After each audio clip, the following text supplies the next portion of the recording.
د خوږ نبی صلی الله علیه و آله وسلم ارشاد مبارک ته چې څوک چې دا غواړي چې د ملاقات ته د الله تعالی سره د رضا په حالت کې او په خوشحالۍ وشي نو دله پکار ده چې په ما په کثرت سره درود پاک وي. درود شریف وایي. اللهم صل علی سیدنا مولانا محمد وعلى آل سیدنا مولانا محمد وبارک وسلم وصلی علیه.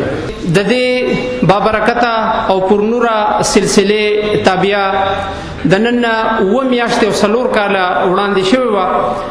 په دې تیرو 9 میاشتو کې چې هغه تیر پروګرام کوم مونږ کړی و په هغې کې ملګرو په مختلفو مدرسو سکولونو کالجونو کې په 20 رب ځله درود پاک په کثرت سره ویلو او په دې 4 کالو کې 15 رب ځله درود پاک ویلې شوی دی.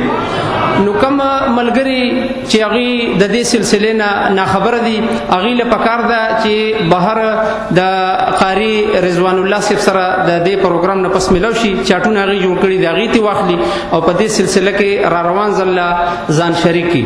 الحمدلله په ملک او د ملک نه بهر په کروڑونو او اربونو زله درود پاک په حضور پاک صلی الله علیه وسلم مرګري وي او د هغوی ژبې پې مخته شوي دي.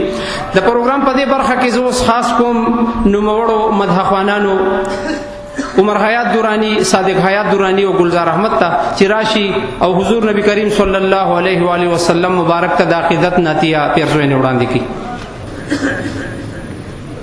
اعوذ بالله من الشیطان الرجیم.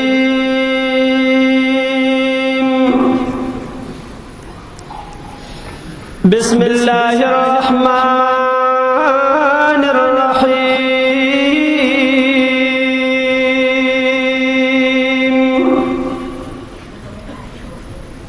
وما أرسلناك إلا رحمة للعالمين.